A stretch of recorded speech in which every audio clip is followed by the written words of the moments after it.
Hello friends, ಮತ್ತೊಮ್ಮೆ ತಮಗೆಲ್ಲರಿಗೂ ನನ್ನ ಚಾನಲ್ಗೆ ಸುಸ್ವಾಗತ. ಈ ದಿನ ನಾವು 8ನೇ ತರಗತಿಯ ಗಣಿತ ಪ್ರಕಾಶ ಹೊಸ ಪಠ್ಯಪುಸ್ತಕದಿಂದ ಚಾಪ್ಟರ್ 3 ಕತೆ ಸಂಖ್ಯೆಗಳ ಕತೆ ಈ ಒಂದು ಪಾಠದ ವಿವರಣೆಯನ್ನು ನೋಡೋಣ.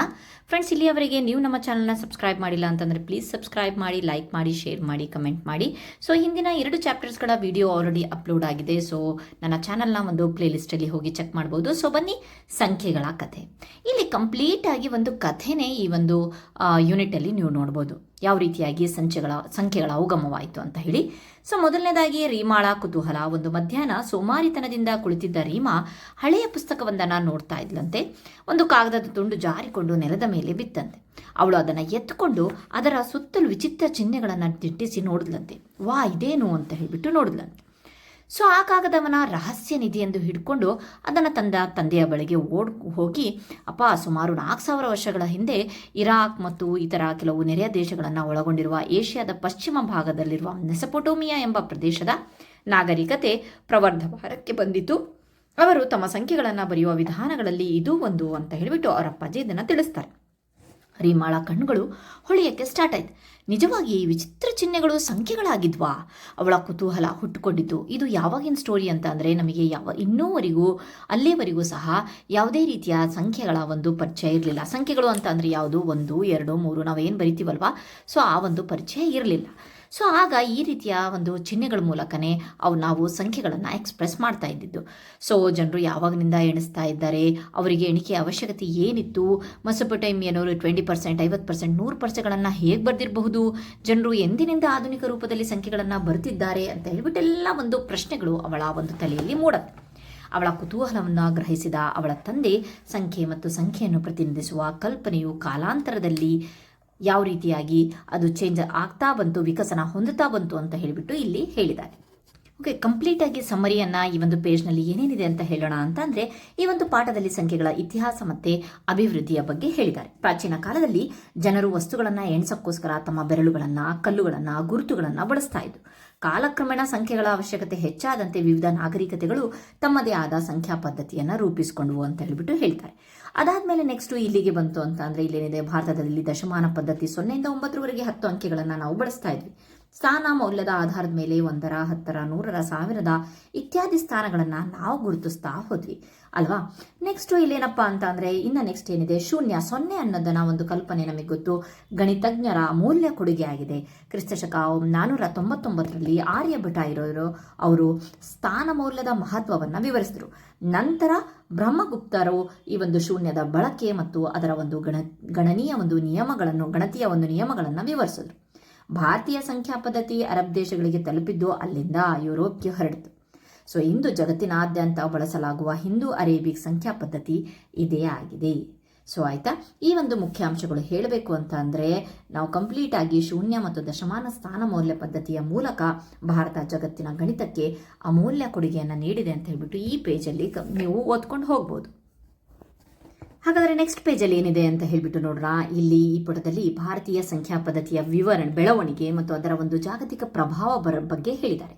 ಭಾರತೀಯ ಒಂದು ಅಂಕೆಗಳು ಮೊದಲು ಬ್ರಾಹ್ಮಿ ಲಿಪಿಯಿಂದ ಅಭಿವೃದ್ಧಿಗೊಳ್ತವೆ. ನಂತರ ಅವು ವಿವಿಧ ರೂಪಗಳಲ್ಲಿ ಬದಲಾಗುತ್ತಾ ಇಂದಿನ ಒಂದು 0ರಿಂದ 9ರವರೆಗೆ ಏನು ಸಂಖ್ಯೆಗಳನ್ನು ನಾವು ಬರಿತೀವಲ್ವ, ಅಂಕೆಗಳಾಗಿ ರೂಪುಗೊಳ್ತವೆ. ಭಾರತೀಯ ಗಣಿತಜ್ಞರು ಅಭಿವೃದ್ಧಿಪಡಿಸಿದ ಈ ಅಂಕಗಳನ್ನು ಅರಬ್ಬರು ಸ್ವೀಕರಿಸಿ ತಮ್ಮ ದೇಶಗಳಲ್ಲಿ ಬಳಸ್ತಿದ್ರು. ನಂತರ ಅವು ಯುರೋಪ್ ದೇಶಗಳಿಗೆ ಹರಡತ್ತೆ. ಆದ್ದರಿಂದ ಇಂದಿನ ಜಗತ್ತಿನಲ್ಲಿ ಬಳಕೆಯಲ್ಲಿರುವ ಸಂಖ್ಯಾ ಪದ್ಧತಿಯನ್ನು ನಾವು ಹಿಂದೂ ಅರೇಬಿಕ್ ಸಂಖ್ಯೆಗಳು, ಅರೇಬಿಕ್ ಇದೆಯಲ್ವಾ, ಹಿಂದೂ ಅರೇಬಿಕ್ ಸಂಖ್ಯಾ ಪದ್ಧತಿ ಅಂತ ಕರಿತೀವಿ. ಈ ಪದ್ಧತಿಯ ಪ್ರಮುಖ ವೈಶಿಷ್ಟ್ಯ ಅಂತ ಅಂದರೆ ಸ್ಥಾನ ಮೌಲ್ಯ ಪದ್ಧತಿ ಮತ್ತು ಶೂನ್ಯದ ಬಳಕೆ. ಓಕೆ, ನೆಕ್ಸ್ಟ್ ಅದಾದ್ಮೇಲೆ ಇಲ್ಲಿ ಏನು ಕೊಟ್ಟಿದ್ದಾರೆ ಅಂತ ಅಂದರೆ, ಇಂದಿನ ಭಾರತೀಯ ಸಂಖ್ಯಾ ಪದ್ಧತಿಯಲ್ಲಿ 0, 1, 2, 3, 9ರವರೆಗೆ ಸಂಖ್ಯೆಗಳನ್ನು ಬರೆಯಲು ಬಳಸಲಾಗುತ್ತದೆ. ಅಂಕಿಗಳ ಒಂದು ಸಂಕೇತವು ಈ ಕೆಳಗಿನಂತೆ ಕಾಲಕ್ಕೆ ವಿಕಸನಗೊಂಡಿದೆ. ಬ್ರಾಹ್ಮಿ ಲಿಪಿಯಲ್ಲಿ ಈ ರೀತಿಯಾಗಿ ಬರೀತಿದ್ರಂತೆ: 1, 2, 3, 4, 5, 6, 7, 8, 9. ಓಕೆ, ನೆಕ್ಸ್ಟ್ ಅದಾದ್ಮೇಲೆ ನೆಕ್ಸ್ಟು ಈ ರೀತಿಯಾಗಿ ಹಿಂದೂ ಗ್ವಾಲಿಯರು, ಸಂಸ್ಕೃತ ದೇವನಾಗರಿ, ಅದರೊಳಗಡೆ ಹಿಂದೂ ಗ್ವಾಲಿಯರಲ್ಲಿ ಪಶ್ಚಿಮ ಅರೇಬಿಕ್ಕು, ಸಂಸ್ಕೃತ ದೇವನಾಗರಿ, ಪೂರ್ವ ಅರೇಬಿಕಲ್ಲಿ ಈ ರೀತಿಯಾಗಿ ಬರೆದ್ರು. ನೆಕ್ಸ್ಟು ಪೂರ್ವ ಅರೇಬಿಕಲ್ಲಿ ಈಗಲೂ ಸಹ ಇದೇ ಒಂದು ಸಂಖ್ಯೆಗಳು ಬಳಕೆಯಲ್ಲಿದೆ. ಸೊ 11ನೇ ಶತಮಾನದಲ್ಲಿ ಈ ರೀತಿಯಾಗಿ, 15ನೇ ಶತಮಾನದಲ್ಲಿ ಈ ರೀತಿ, 16ನೇ ಶತಮಾನದಲ್ಲಿ ಈಗೇನು ನಾವು ಬಳಸ್ತಾ ಇದೆಯಲ್ವಾ ಅದನ್ನು ಇಲ್ಲಿ ಒಂದು ಫ್ಲೋ ಚಾರ್ಟ್ ಇದೆ. ಸೊ ಯಾವಾಗಿಂದ ಬ್ರಾಹ್ಮಿಯಿಂದ ಇಟ್ಕೊಂಡು 16ನೇ ಶತಮಾನದವರೆಗೆ ಯಾವ ರೀತಿಯಾಗಿ ಸಂಖ್ಯಾ ಪದ್ಧತಿಯಲ್ಲಿ ಅಂಕಿಗಳು ವಿಕಸನ ಹೊಂದಿದ್ವು ಅಂತ ಹೇಳಿಬಿಟ್ಟು ಇಲ್ಲಿ ಒಂದು ಫ್ಲೋ ಚಾರ್ಟ್ ಇದೆ. ಅದಾದ್ಮೇಲೆ ನೆಕ್ಸ್ಟ್ ಏನು ಕೊಟ್ಟಿದ್ದಾನೆ, ಭಾರತೀಯ ಅಂಕಿಗಳ ವ್ಯವಸ್ಥೆಯನ್ನ ಜಾಗತಿಕವಾಗಿ ಅಳವಡಿಸಿಕೊಳ್ಳುವ ಮೊದಲು ವಿವಿಧ ಗುಂಪುಗಳ ಜನರು ಸಂಖ್ಯೆಗಳನ್ನು ಪ್ರತಿನಿಧಿಸಲು ವಿವಿಧ ವಿಧಾನಗಳನ್ನು ಬಳಸ್ತಾ ಇದ್ರು. ಇದು ನಮ್ಮ ಒಂದು ಭಾರತದ ಒಂದು ಟಾಪಿಕ್ ಆದರೆ, ಸೊ ಹಾಗಾದರೆ ಬೇರೆ ಬೇರೆ ಗುಂಪುಗಳು ಸಹ ಸಂಖ್ಯೆಗಳನ್ನು ಯಾವ ರೀತಿಯಾಗಿ ಯಾವ ಒಂದು ವಿಧಾನದ ಮೂಲಕ ಅವುಗಳನ್ನು ಪ್ರತಿನಿಧಿಸ್ತಾ ಇದ್ರು ಅನ್ನೋದನ್ನು ನೆಕ್ಸ್ಟು ಹಂತಗಳಲ್ಲಿ ನೋಡ್ಕೊಂಡು ಹೋಗೋಣ. ಆದರೆ ಮೊದಲು ಎಣಿಸಲು ಬೇಕಾದ ನಿರ್ದಿಷ್ಟ ಸಂಗ್ರಹದಲ್ಲಿನ ವಸ್ತುಗಳ ಸಂಖ್ಯೆಯನ್ನು ನಿರ್ಧರಿಸಲು ಅಗತ್ಯವಾದ ಕೆಲವು ಮೂಲ ಆಲೋಚನೆಗಳನ್ನು ಅನ್ವೇಷಿಸೋಣ. ಇಲ್ಲಿ ಎಣಿಕೆಯ ಒಂದು ಕಾರ್ಯವಿಧಾನ, ಯಾವ ರೀತಿಯಾಗಿ ನಾವು ಎಣಿಕೆಯ ಕಾರ್ಯವಿಧಾನವನ್ನು ಮಾಡಿದ್ವಿ ಅಂತಂದರೆ, ನಾವು ಸುಮಾರು 10,000 ವರ್ಷಗಳ ಹಿಂದೆ ಶಿಲಾಯುಗದಲ್ಲಿ ವಾಸಿಸ್ತಾ ಇದ್ವಿ ಅನ್ಕೊಳ್ಳಿ. ಓಕೆ ಫೈನ್, ನಾವೆಲ್ಲರೂ ಈಗ ಸೀದಾ 10,000 ಹಿಂದೆ ಹೋಗ್ಬಿಡೋಣ, ಶಿಲಾಯುಗ. ಓಕೆ, ನಮ್ಮಲ್ಲಿ ಹಸುಗಳ ಹಿಂಡಿದೆ ಅಂತ ಭಾವಿಸೋಣ. ನಮ್ಮ ಹಿಂಡಿನ ಬಗ್ಗೆ ನಾವು ಕೇಳಬಹುದಾದ ಕೆಲವು ಸಾಮಾನ್ಯ ಪ್ರಶ್ನೆಗಳು ಯಾವ್ದ್ಯಾವುದು? ಪ್ರಶ್ನೆ 1, ಮೇವು ಮೇಯ್ದ ನಂತರ ಎಲ್ಲ ಹಸುಗಳು ಸುರಕ್ಷಿತವಾಗಿ ಹಿಂದಿರುಗಿವೆ ಎಂದು ನಾವು ಹೇಗೆ ಖಚಿತಪಡಿಸಿಕೊಳ್ಳೋದು? ಇದು ನಾವು ಶಿಲಾಯುಗದಲ್ಲಿದೆ, ಇಲ್ಲಿವರೆಗೆ ನಮಗೆ 1, 2, 3, 4 ಅನ್ನೋ ಜ್ಞಾನ ಇಲ್ಲ. ಸೊ ಈ ಒಂದು ಬಂದಿಲ್ಲ. ಓಕೆ, ಈ ನಂಬರ್ ಸಿಸ್ಟಮ್ ಬಂದಿಲ್ಲ. ಓಕೆ, ಅದಕ್ಕಿಂತ ಮುಂಚೆ ಯಾವ ರೀತಿಯಾಗಿ ಬರಿತಾ ಇದ್ರು? ಸೊ ಈ ರೀತಿಯಾಗಿ ಮೋಸ್ಟ್ಲಿ ಬರಿತಾ ಇರದಂತೆ 1 ಹಸು, 2 ಹಸು, 3 ಹಸು, 4 ಹಸು. ಯಾಕೆಂತಂದ್ರೆ ಬಹಳಷ್ಟು ಶಿಲಾಯುಗದ ಒಂದು ಇದು ಸಿಕ್ಕಿದೆಯಲ್ವಾ, ಅದರೊಳಗಡೆ ನಮಗೆ ಈ ರೀತಿಯಾದಂಥ ಮಾರ್ಕ್ಸ್ಗಳು ಸಿಕ್ಕಿದೆ. ಓಕೆ, ನೆಕ್ಸ್ಟ್ 2ನೇ ಪ್ರಶ್ನೆ, ನಮ್ಮ ನೆರೆಹೊರೆಗಿಂತ ನಮ್ಮಲ್ಲಿ ಕಡಿಮೆ ಹಸುಗಳಿವೆಯೇ ಅಂತ ಹೇಳಕ್ಕೆ, ಸೊ ನನ್ನಲ್ಲಿ ಇಷ್ಟು ನಿನ್ನವು ಇಷ್ಟು ಅಂತ ಹೇಳಿಬಿಟ್ಟು ಟೋಟಲ್ ನನ್ನಲ್ಲಿ 2 ಜಾಸ್ತಿ ಇದೆ ಅನ್ನೋ ಒಂದು ಕಾನ್ಸೆಪ್ಟನ್ನು ಆ ರೀತಿ ಮಾಡಿರು. 3ನೇ ಪ್ರಶ್ನೆ, ನಮ್ಮ ಬಳಿ ಕಡಿಮೆ ಇದ್ರೆ ನಮ್ಮ ನೆರೆಹೊರಷ್ಟೇ ಸಂಖ್ಯೆ ಹಸುಗಳನ್ನು ಹೊಂದಲು ನಮಗೆ ಇನ್ನೂ ಎಷ್ಟು ಹಸುಗಳು? ಹಾಗಾದರೆ 2 ಕಡಿಮೆ ಆಗಿದೆ ಅಂತ ಅಂದರೆ ಇನ್ನೂ ಎಷ್ಟು 3 ಹಸುಗಳನ್ನು ತರಬೇಕಾಗತ್ತೆ, ಆವಾಗ ಈಕ್ವಲ್ ಆಗುತ್ತೆ ಅನ್ನೋ ಒಂದು ಕಾನ್ಸೆಪ್ಟು ಈ ಒಂದು ಚಿತ್ರದ ಮೂಲಕ, ಎಣಿಕೆಯ ಮೂಲಕ ನಮಗೆ ನಾವು ಮಾಡ್ಕೋಬಹುದು.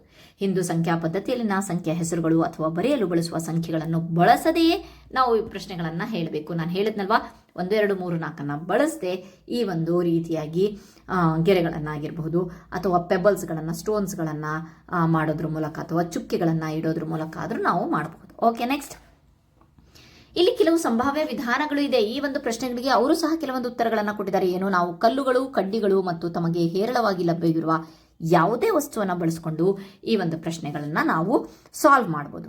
ನಾವು ಕಡ್ಡಿಗಳನ್ನು ಆರಿಸ್ಕೊಳ್ಳೋಣ ಅಂತ ಹೇಳೋಣ. ಸೊ ಇಲ್ಲಿ ನೋಡಿ, ಇಲ್ಲಿ ಎಲ್ಲ ಒಂದು ಹಸುಗಳಿಗೂ ಒಂದೊಂದೊಂದೊಂದು ಕಡ್ಡಿಯನ್ನು ಪ್ರತಿನಿಧಿಸ್ತಾ ಇದೆ.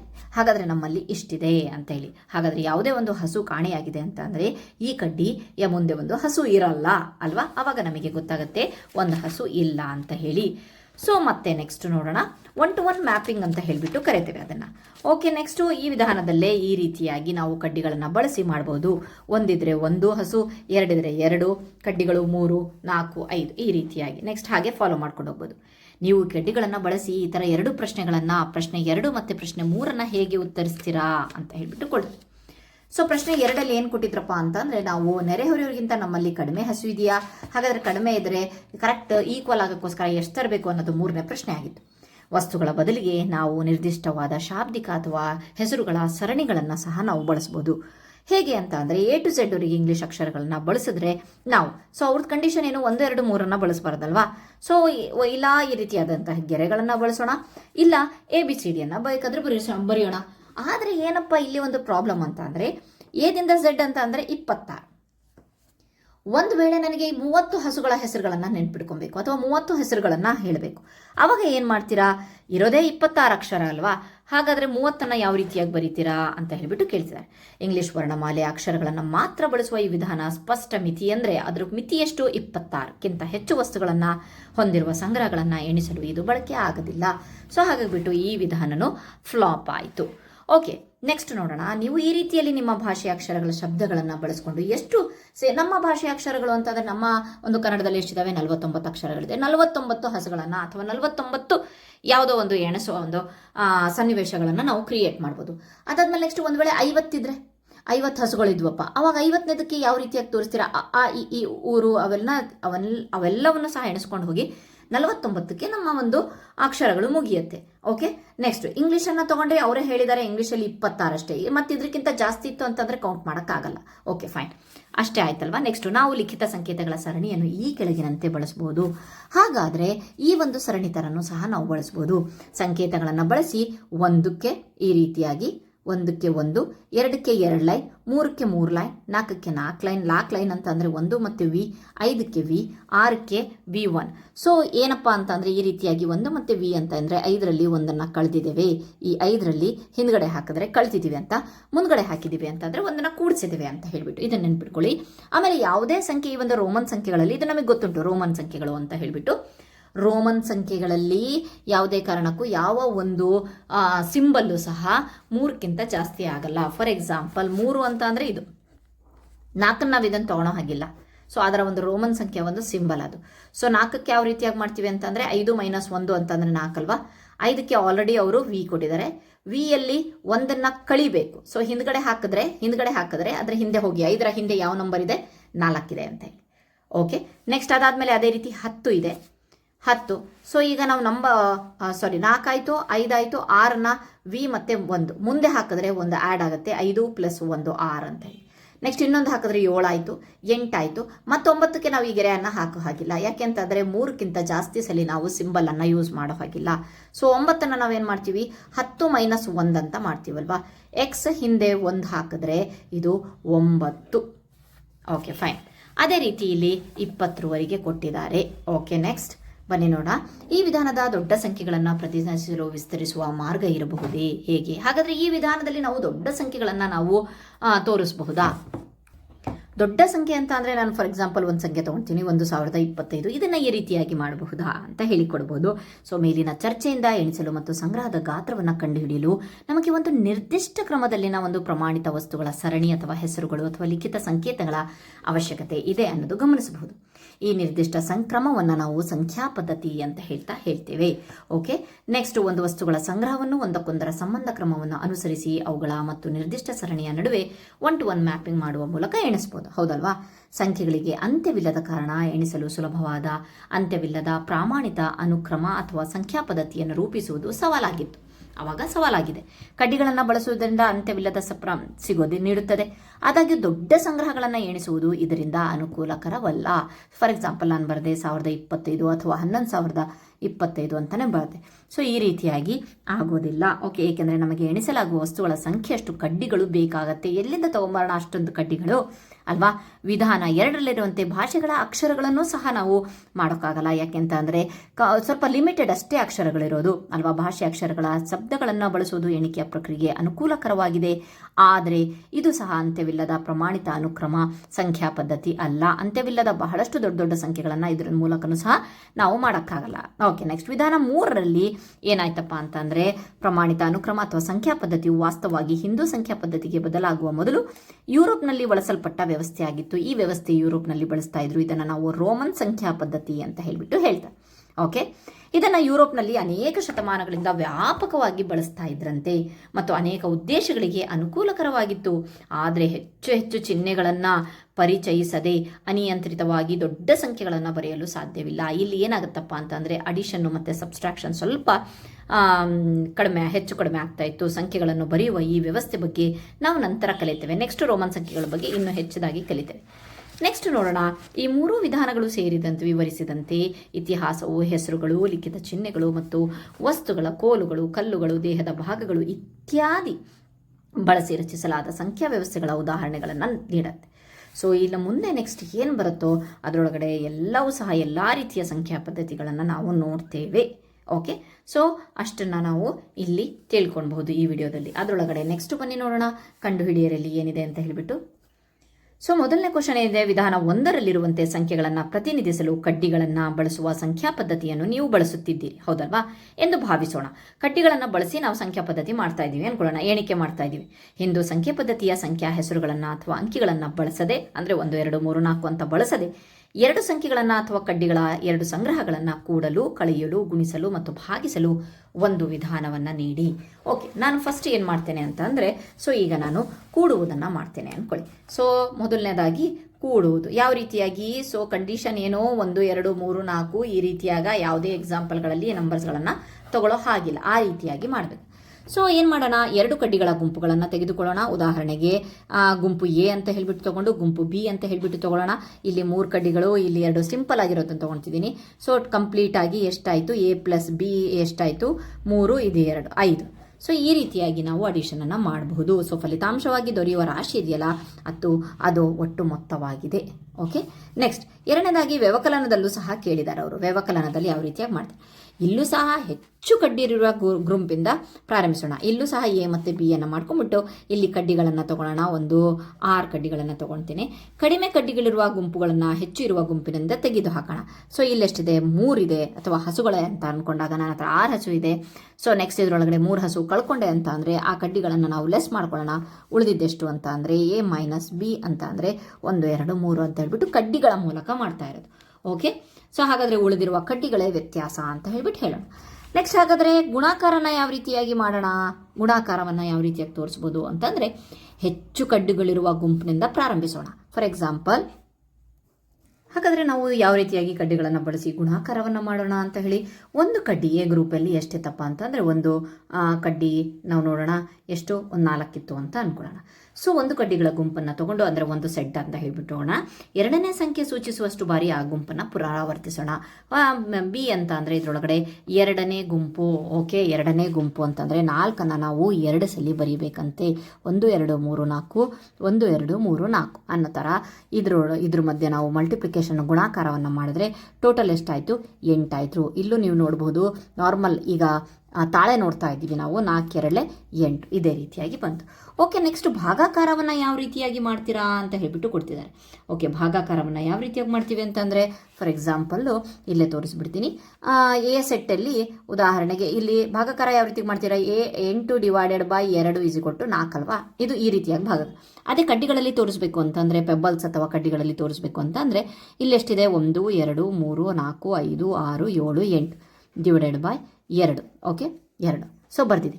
ಈಗ ನಾವು ಯಾವ ರೀತಿಯಾಗಿ ಹಂಚೋದಲ್ವಾ, ಸೊ ಈ ಇಬ್ಬರಿಗೆ ಇದಿಷ್ಟನ್ನು 8 ಹಂಚಬೇಕು. ಓಕೆ, ಗ್ರೂಪ್ ಮಾಡೋಣ. 2 2 2 2 ಎಷ್ಟಾಯಿತು, 4 ಗುಂಪುಗಳು ಬಂತು. ಹಾಗಾದರೆ ಆನ್ಸರು ಫೈನಲ್ ಆಗಿ ತಾಳೆ ಆಗಿದೆ, ರೈಟ್ ಆಗಿದೆ. ಈ ರೀತಿಯಾಗಿ ನಾವು ಮೊದಲನೇ ಕ್ವಶನ್ನಿಗೆ ಆನ್ಸರನ್ನು ನಾನು ಎಕ್ಸ್ಪ್ಲನೇಷನ್ ಕೊಟ್ಟಿದ್ದೀನಿ. ಇದಾದ್ಮೇಲೆ ನಾನು ನೋಟ್ಸ್ ತೋರಿಸ್ತೀನಿ, ಯಾವ ರೀತಿಯಾಗಿ ನೋಟ್ಸ್ ಬರೀಬೇಕು ಅಂತ ಹೇಳ್ಬಿಟ್ಟು ಕೊಡ್ತೀನಿ.